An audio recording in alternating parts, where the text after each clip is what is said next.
Last night wasn't the prettiest. We're talking Canes now. Not the prettiest, not as you drew it up. I think last night is why I love sports. There's a if you're of a certain age, you're around my age, you know exactly what I'm talking about. Justin Timberlake hosted the ESPYs probably like 15 years ago now. It was a long time ago. And he started with a song about that's why I love sports. The chorus, I'm not going to sing it, but it's I love sports. And a billion different reasons, right? Because of this, because of that. One of the main reasons I love sports is because the moment you think you can predict it, you have no clue.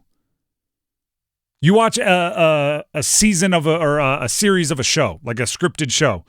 I don't care how good the writers are. By like 6th season, all right, somebody's going to die in this episode, right? It's by like the 6th season, all right, they're going to get together. They're going to drag it out another season and a half, but it's going to happen. You just start to get it. Sports, no clue. Last night, if you listened into the show, we did 3 hours of radio, and I was so dead set on so many of the storylines for last night's Canes game. Freddie's night, right? Because Freddie Anderson was being honored for 500 games played, 300 wins. Mikko Rantanen's home debut, Taylor Hall's home debut. Taylor Hall against his old team. Teuvo Teravainen for Chicago against the Canes. Canes trying to keep a 6-game point streak going. Oh, man, the night of 1,000 stories. I had it locked in. I was ready. In the 1 hour between our show going off the air and turning it over to Overdrive at 6, from 6 o'clock to puck drop at 7, all of that changed. We didn't even get to the game before those stories were like, love those stories, great, something bigger happening over here. Right at the end of the show, we learned that Ryan Suzuki was being called up, which we kind of pieced the tea leaves together. Sebastian wouldn't be playing. What we didn't piece the tea leaves together to know was that Taylor Hall also wasn't going to be playing, and the Canes were going to be playing a man down. Yeah. It was like, oh, yeah, Taylor Hall skated this morning. Great. Awesome. So like there was no reason for us to think Taylor Hall wouldn't be playing. So suddenly the story became, for lack of a better, like no pun intended here, weather the storm and win by any means necessary. Went from all the good vibes, high energy against one of the worst teams in the NHL to playing down a man with a rookie 2019 draft pick making his first appearance on the ice and unexpectedly missing two of your better creators in Aho and Hall. It was Freddie, we'll celebrate your pregame, which they did. It was cool. Let's give Freddie Anderson his flowers, or should I say his Legos. His silver stick. That was pretty dope. Yeah, he got like a Tiffany silver stick. That was awesome. A Lego portrait of himself, I guess would be the way to describe that. He got a whole bunch of stuff, got a whole bunch of love, and he should. There were video messages. Cool day for him.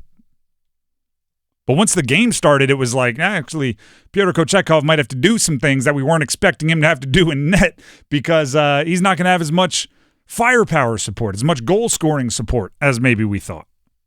And we did get the full Pyotr Kochetkov experience. Go behind the net, make an errant pass, unbelievably athletic dive to stop to make up for the mistake he just made. It was a 5-second, like, full Kochetkov experience. He's like, you know what, guys? I haven't had a save yet. No shots on goal. I'm going to create a shot on goal. I need some action here, I just need to feel alive. Like when a quarterback runs on like the second series if he hasn't been hit yet, just because I need some contact to wake me up here. They went from all good vibes to playing a man down, bunch of unfamiliar faces, win by any means necessary. And they did. 3-2. Wasn't the like I said, wasn't the prettiest, but it became a completely different game. For us, like a half hour before the game. For them, about 4 o'clock. Right, 4 o'clock is reportedly when they learned Taylor Hall wouldn't be playing, and that changes everything. Yeah, that's what Rod said. That changes everything. Your lineups, even like the Mikko Rantanen side of it. Right, it was his home debut. He did get his first goal, by the way. Shout out to Mikko. Hopefully, the first of many, many, many, many goals scored in a Canes uniform. So that was part of the story that ended up, the original story that ended up getting taken care of. But even the Rantanen side of it, right? Build chemistry, get used to the guys he's going to be skating with, and then unexpectedly day of, you learn, oh yeah, the center that we expect you to be building chemistry with, your buddy from Finland, he's not playing. And I mean, I don't know if Aho and Hall play, are Rantanen and Roslovic even really on the ice together for much time at all? But because of the changing of everything, Roslovic ends up drawing 3 defenders, leaving a beautiful setup for Rantanen to get his first goal. So now, hopefully, again, after a 10-year career with multiple cups with the Canes, Rantanen, when they go back and say, what was his first goal like? Roslovic is immortalized. Jarvis scored a shorty. That's just, I mean, it's kind of hilarious that the shortest guy on the team keeps scoring shorties, right? Jarvis with the shorty. It's like, you don't need to call him names. Sorry. I was confused. Wasn't paying attention. Juha Jaska made plays. How about that? That's the kind of night it was. It went from Taylor Hall, Mikko Rantanen, can they get their first goal as a Cane? It went from all of these cool things to, actually, we need Jaska to start creating some goals here, or else this one could get away from you. Shout out to Ryan Suzuki. Again, I kind of just brushed him off as like a 2019 pick that took this long to make. He made his NHL debut, and the roller coaster of a career he's had to this point, the fact that he's endured and persevered last night had to be a very, very cool moment for him. He had a roller coaster day yesterday. I talked to him in the locker room postgame. I know he talked with Handy Yates during the first intermission for those that watched on TV. Yep. But I asked him in the locker room, I was like, just tell me about your day. Like, how did the process of your day actually getting here? He didn't find out until about 2 o'clock Eastern time in Chicago, so 1 o'clock Central. He was at the rink in Chicago where the Wolves play. Hey, buddy, you're needed in Raleigh. Pack up. So he went home, went to his place, put his suit on, went to the airport, flew in, got to the arena about 15 minutes before warm-ups. 15 minutes before warm-ups.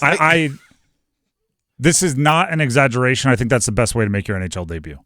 He actually did. I asked him about that as well, and he said to me, he goes, honestly, I didn't have time to think about it and get amped up. I think if I was there like overnight, I would have overthought it, maybe psyched myself out, to paraphrase him. But he's like, yeah, I didn't have time to think about it. Just suit up, get on the ice, and go play. This is not a comparison of level, because obviously the NHL is the top level of anything.